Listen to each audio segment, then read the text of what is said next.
Quando o legislativo deixa de regulamentar uma norma constitucional, essa omissão pode ser questionada na Justiça por meio do mandado de injunção, tema do Reflexões de hoje.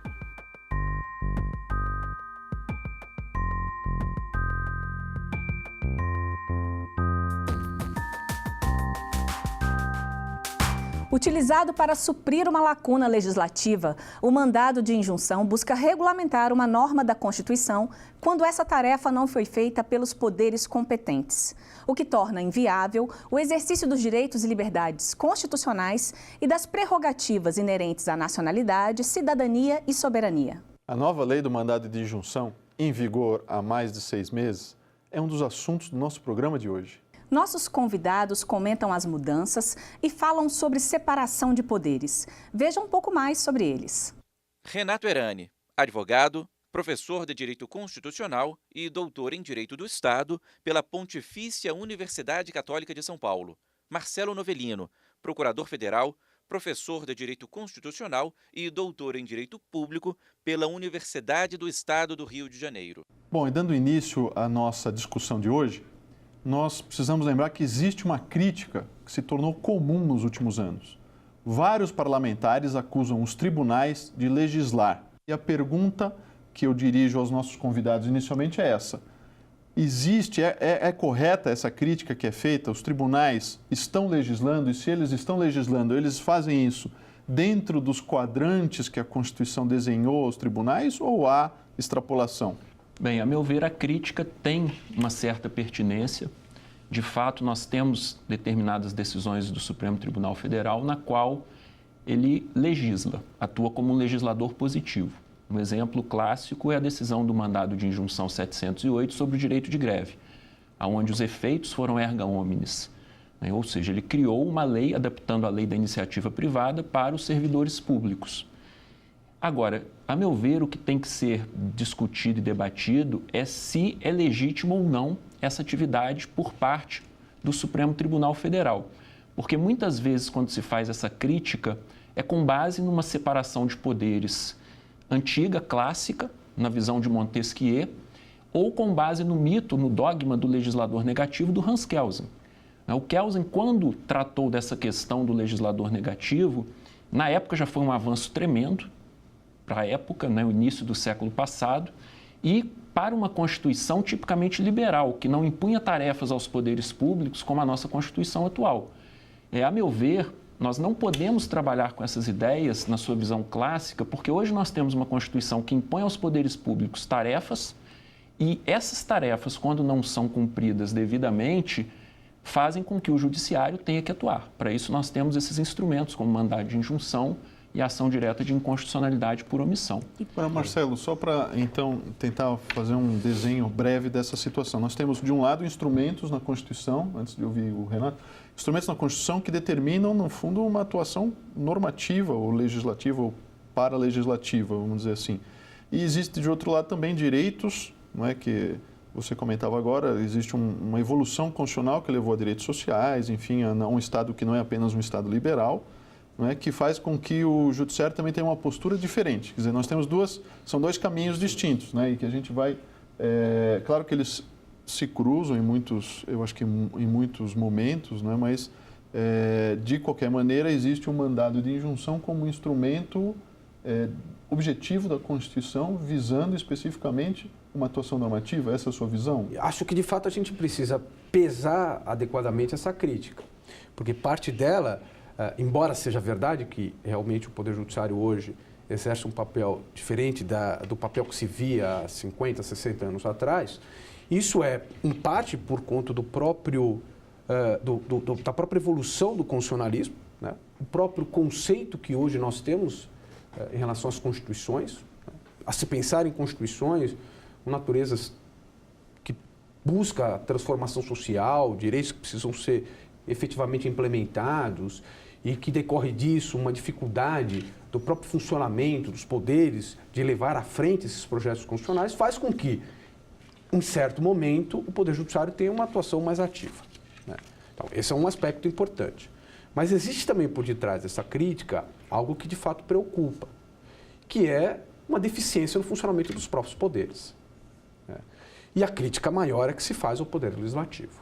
Então, essa é uma preocupação maior, uma deficiência no funcionamento da separação dos poderes. E o interessante é que a gente consegue observar, analisando a jurisprudência do Supremo Tribunal Federal, inclusive uma mudança argumentativa para poder dar mais efetividade às decisões da Suprema Corte, no seguinte sentido. Antes de 2007, nós tínhamos, então, aquele precedente na questão de ordem no mandado de injunção número 107, em que não se dava, apenas reconhecia a omissão legislativa e se comunicava ao órgão sobre essa omissão sem que tivesse uma decisão efetiva e que tivesse condições de resolver a situação concreta das partes que estavam ali vindo até o Poder Judiciário requerer uma prestação jurisdicional.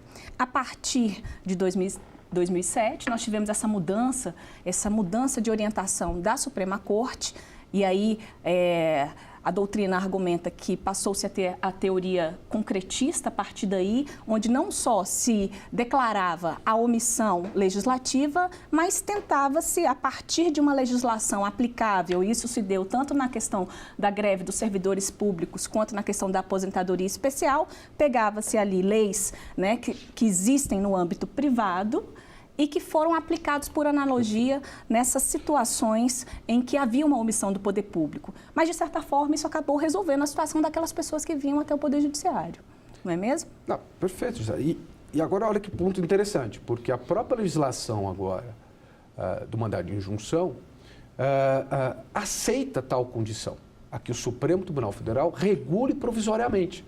Então, vem do próprio Poder Legislativo a autorização para que o Supremo, em certa medida, legisle no caso concreto. Então, até entendo até nesse aspecto um ponto alto da legislação, da lei do mandado de injunção, que vem, de alguma maneira, acomodar um pouco, ou minimizar um pouco essa tensão que se tinha no que se refere, sobretudo, aos mandados de injunção nessa questão. Mas aí retomando um pouquinho a colocação já feita pelo Marcelo, isso reforça, isso de alguma maneira, a lei, né, que depois nós vamos tratar um pouco mais especificamente, mas essa legislação específica que dá os contornos mais precisos para a atuação do Supremo, dentro de um instrumento que está na Constituição para os tribunais, para o Poder Judiciário atuar normativamente, pelo menos é a impressão de uma grande parte da doutrina, né? Isso significa também que o Judiciário não deveria ser, digamos, ativista fora desse contexto, desse instrumental. Há uma crítica na doutrina no sentido de que se a Constituição dá um instrumento dentro do qual é possível o tribunal atuar de uma maneira legislativa, é porque fora dali ele talvez não pudesse. Fora dali, talvez não pudesse tomar uma postura ativista de suprir uma lacuna ou de fazer uma interpretação que é aditiva ou que é, no fundo, uma integração normativa, mais integração do que e menos interpretação. E aí eu também queria ouvir um pouco os nossos convidados sobre essa dificuldade que é colocada por alguns autores que são mais minimalistas, vamos dizer assim, da atuação do Poder Judiciário. Eu acho que ele deve se conter mais e só em casos expressamente colocados pela Constituição é que ele poderia eventualmente avançar para um campo que tradicionalmente não é dele, né, na separação tradicional de poderes. Me parece que nos casos em que há uma omissão parcial do Legislativo, ou nos casos em que a Constituição não impõe diretamente determinadas tarefas, o Judiciário ele acaba legislando algumas vezes, legislando no sentido de criar uma norma jurídica de forma, por vezes, ativista e, por vezes, de forma a proteger direitos de minorias. Então, assim, me parece que tem que ser analisado o tipo de situação concreta em que o Judiciário tem uma postura, ou deve ter uma postura mais deferente e mais ativista. Porque, em algumas situações, a gente percebe que não é o caso de cabimento de mandado de injunção e, ao mesmo tempo, a atuação judicial, ela exige uma criação normativa. Quando a gente fala em legislar, né, fica parecendo que ele está substituindo o papel do legislador, mas, a meu ver, esse termo legislar seria mais no sentido de criar uma norma em maior ou menor extensão, dentro de um espaço de conformação que a Constituição permite. Então, é uma atuação normativa primária, vamos dizer assim. Exatamente. Né? Sim. Se a gente quiser reservar legislar para o tradicional parlamento. Né? Exato. E a questão, a meu ver, que assim precisa ser realmente discutida é a amplitude dessa atuação normativa primária. Porque que ele atua normativamente, eu acho que não há dúvidas quanto a isso, né? Agora, até que medida ele deve atuar ou não? Eu acho que em questões de direito, de proteção de direitos de minoria, exige-se uma atuação mais proativa do judiciário, como no caso do sistema penitenciário, por exemplo, porque é um grupo que não consegue se fazer representar no âmbito democrático. Agora, tem outras situações em que me parece que a escolha de políticas públicas deve caber ao legislador e o judiciário deveria ser um pouco mais deferente. A própria figura do mandado de injunção, tal como colocado na Constituição, parece que delimita um campo autorizado do Supremo para, em casos, até utilizando a expressão do ministro Eros Grau, num dos mandados de injunção que o Novelino citou, em que ele diz, na verdade, o Supremo aqui enuncia condições normativas para que se efetive o direito ali envolvido. Me parece aqui, de fato, é um campo autorizado.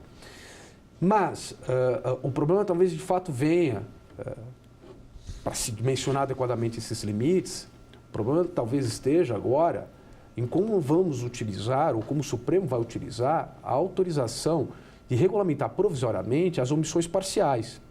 Porque pode ser um caminho, uma via, para se tentar, através do mandado de injunção, atualizar as leis. Esse é o ponto. Você pega situações em que o mandado de injunção se depara com uma lei que já se mostra hoje inadequada à realidade. Uma vez acionado o Supremo tenta, por meio de uma decisão que regulamente de forma mais adequada àquela realidade social, atualiza a lei, né?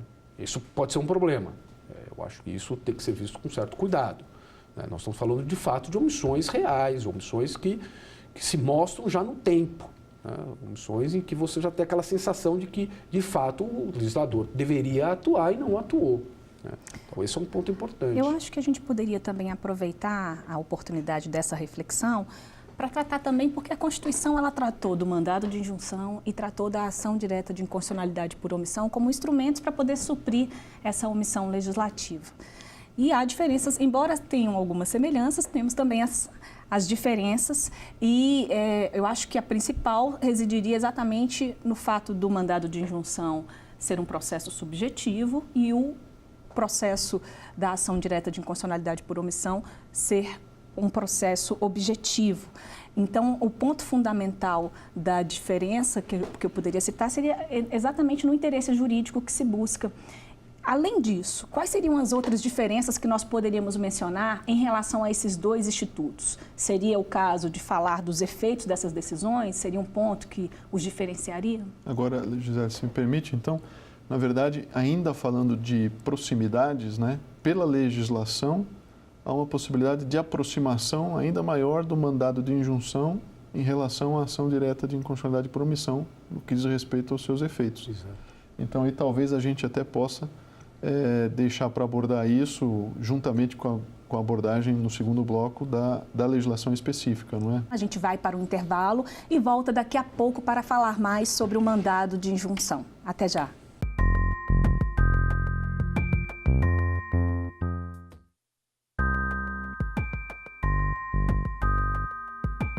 O mandado de injunção é o assunto das nossas reflexões de hoje. Nós falamos no primeiro bloco sobre a separação de poderes. Nesse segundo, o tema é a nova lei do mandado de injunção em vigor há 8 meses. Qual é a avaliação de vocês sobre essas modificações? Até porque nós tivemos aí um vácuo legislativo e eu acho bem paradoxal porque o mandado de injunção ele serve para suprir uma omissão legislativa e nós tínhamos uma ausência de regulamentação do próprio mandado de injunção. A meu ver, a legislação ela trouxe algumas contribuições da jurisprudência, sem dúvida alguma, e inovou em alguns poucos pontos.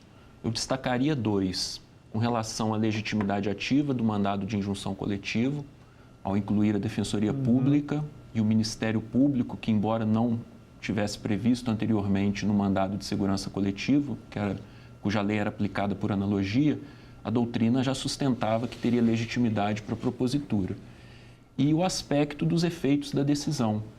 Esse me parece que foi o ponto mais inovador da lei, porque adotou-se uma corrente que eu chamaria de concretista intermediária, que foi muito pouco utilizada pelo Supremo. Eu me lembro de um mandado de injunção 282, em que o Supremo utilizou esse tipo de provimento, primeiro da ciência, e se a omissão não for suprida, aí sim as regras estariam estabelecidas ali na decisão. Ela tem mais pontos positivos do que negativos, né? E o primeiro é a sua própria existência, né? Resolvendo esse problema, como você bem colocou, Gisele. E a lei, de uma maneira ampla, né, acabou incorporando realmente os principais avanços jurisprudenciais. Quer dizer, esses 28 anos, quase 28 anos, não foram em vão, né? De fato, incorporou o que o Supremo já vinha praticando. E tem um certo alívio também. Eu vejo sempre com um certo receio, toda vez que o legislador legisla sobre ações constitucionais, o receio do retrocesso, né? Na medida em que são medidas judiciais que, no fim, ele, o legislador, será, em grande medida, alvo dessas ações. Então, eu acho que o resultado final foi um resultado positivo. A disciplina do modo de decidir, com a possibilidade de se concretizar efetivamente com a criação de uma regulamentação provisória, também é um sinal que eu vejo positivo e até, em certa medida, nesse particular, um certo amadurecimento do legislador. Porque me parece que, de forma inédita, o legislador autorizou a que o Supremo, o Poder Judiciário, atuasse dessa forma, o sistema brasileiro, né? Suprir, de fato, as condições de aplicação de uma lei ou de um dispositivo constitucional. Então, isso me parece também um ponto positivo.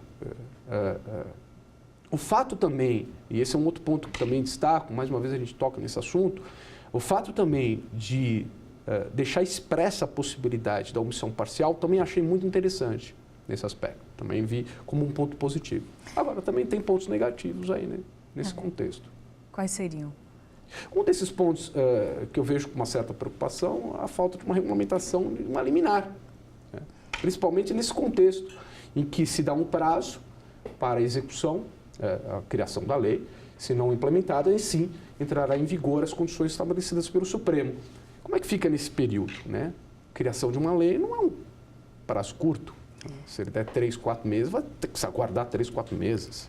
Essa questão da liminar é interessante porque a jurisprudência do Supremo, quando se sedimentou no sentido do não cabimento da liminar, era uma jurisprudência defensiva, no sentido de que caberia a ele apenas dar ciência ao poder competente da omissão e que não teria sentido dar ciência antecipada. No entanto, o Supremo mudou sua jurisprudência em relação aos efeitos da decisão, mas manteve o entendimento de que não caberia liminar. E o legislador, embora tenha adotado uma corrente concretista intermediária, manteve silêncio em relação a isso. Né? Então, questão. Em relação, um outro aspecto, em relação aos efeitos interpartes ou erga omnes, esse também não seria um ponto polêmico aí em relação à nova lei do mandado de injunção? De certa forma, o Supremo já vinha numa direção de abstrativização das suas decisões e nós temos uma possibilidade prevista na lei no que diz respeito ao mandado de injunção individual, o efeito seria interpartes, mas a lei parece que abre ali uma possibilidade para que se aplique em casos semelhantes e no mandado de injunção coletivo também tem algumas questões em que se permite o efeito erga omnes. Como é o que se tem em relação de discussão e de pontos positivos e negativos em relação a essa questão dos efeitos subjetivos no mandado de injunção? A meu ver, o Supremo ele foi um pouco além no mandado de injunção sobre o direito de greve, 708, ao conferir efeitos erga omnes, mas logo em seguida, nos mandados de injunção julgados por ele voltou, recuou, né, no caso da aposentadoria especial, adotando o entendimento de que o efeito seria interpartes e que o relator monocraticamente poderia aplicar aquele precedente aos casos semelhantes. A lei ela deixa essa abertura para o efeito ultrapartes ou erga omnes no mandado de injunção coletivo, quando a natureza da causa exigir. Então, se for uma questão ambiental, por exemplo, no mandado de injunção impetrado pelo Ministério Público, me parece que o efeito erga omnes, né, seria um efeito legítimo, se justifica. Exatamente. Agora, em outros casos, me parece que não. A lei retomou um pouco, desculpa, Renato, parece que a lei retomou um pouco a configuração mais estrita do mandado de injunção, né? Isso que eu acho que o Marcelo também está colocando com a volta da jurisprudência, um passo um pouco assim um passo mais de precaução nas decisões do Supremo. Quer dizer, o mandado de injunção é um instrumento individual ou singular, né? Ele não é a ação abstrata. Então, a aplicação para casos semelhantes não é a mesma coisa de um efeito erga omnes. Né? Depende da apreciação, depende dos casos terem sido apresentados, depende da decisão do relator. Né? A mesma coisa para o mandado de injunção coletivo, né? Quer dizer, ele abrange aqueles necessariamente que fazem parte do grupo, da categoria envolvida, não é, no coletivo, no chamado coletivo. E só haverá aplicação, como o Marcelo disse, não é, aplicação para todos, quando o bem tutelado exigir, por ser inscindível. Né? Então, eu acho que é um pouco, digamos, retomar categorias mais estritas, não é, no processo constitucional, não é isso? E, de certa forma, também preserva a própria utilidade da ação direta de inconstitucionalidade por omissão. Porque senão haveria uma sobreposição de ações. E aí, claro, o mandado de injunção com as suas características próprias, que em certa medida é muito mais efetivo do que a ação direta de inconstitucionalidade, acaba que preserva ainda o controle concentrado, o seu verdadeiro campo de atuação. Né? Eu concordo plenamente, eu acho que é... Agora, voltando à tipologia das decisões que a legislação acabou estabelecendo, ela diz o que a decisão pode fazer em mandado de injunção. Ele é interessante que deixa um pouco a critério, inclusive, do tribunal ver o que é mais adequado ou, naquelas circunstâncias históricas, o que ele deveria fazer e o que ele não deveria, se vai avançar muito, dizer quais são as condições para o exercício imediato, se vai dar um prazo, se vai estabelecer outra. Então, isso também me pareceu interessante. E a ideia de que, quando vier a disciplina legislativa, ela tem efeitos prospectivos, apenas, quer dizer, efeitos ex nunc. Dali em diante. Quer dizer, ela não retroagirá, salvo, diz a lei, em benefício, se ela for mais benéfica aos interessados. Isso seria o quê? Uma questão de segurança jurídica? Como é que o legislador entendeu essa questão, né? Porque se essa regulamentação ela é feita posterior à decisão, já houve ali uma regulamentação provisória para aquele caso concreto, mas essa regulamentação posterior, né, feita por quem tem competência legislativa para poder fazer, pode vir a ser diferente da solução jurídica que foi dada naquele caso concreto. Pode ser totalmente divergente. Totalmente. Né? Me parece que o que orientou o legislador neste caso foi o prejuízo sofrido por aquele que não pôde exercer o direito. Me parece que essa foi a preocupação maior. Então, se a regulamentação for uma regulamentação menos benéfica do que a regulamentação legal poderia retroagir. Se for uma regulamentação mais benéfica, o efeito seria ex nunc. Então, me parece que a preocupação talvez não tenha sido tanto com a segurança jurídica, mas mais até com a pessoa que não pôde exercer o direito. E, de fato, é muito interessante mesmo, porque acabou que criou um sistema até sofisticado, né? Ao mesmo tempo de preservação do instituto, do mandado de injunção, como ele de fato é um processo intersubjetivo, sobretudo. Ao mesmo tempo também preservou a funcionalidade legislativa, teve-se o cuidado de não avançar demais na atuação e com isso acabar até desestimulando a atuação legislativa. Né? E no fim, eu acho que o quadro final foi um quadro positivo nesse aspecto. A gente pode dizer, então, que na prática, já que havia uma jurisprudência nesse sentido, né, e que houve na lei muito do que foi decidido, foi incorporado nessa legislação, com esses pontos novos, como mencionou o professor Novellino, a gente pode dizer que as decisões não alteram muito isso no dia a dia dos tribunais em relação ao julgamento do mandado de injunção? Eu não vejo uma mudança muito significativa. Ela reforça, né, e dá mais segurança para o juiz atuar em um determinado caminho. Né? Eu acho que a gente não vai sentir essa modificação drástica, né? Meio que passou bastão, né? Quer dizer, a lei é muito equilibrada, né? Ela é equilibrada. E isso permite que não ocorra uma mudança muito brusca da atuação do Poder Judiciário. A lei me parece muito equilibrada num tema extremamente delicado, difícil, polêmico, que tem sido um enfrentamento grande, né, na doutrina e na jurisprudência brasileiras. Eu acho que a lei realmente tem um saldo, como vocês colocaram, positivo, né? Concordo. Bom, nós terminamos este programa Reflexões. Falamos hoje sobre o mandado de injunção. Eu quero agradecer aos nossos convidados. Obrigada a você também que nos acompanhou.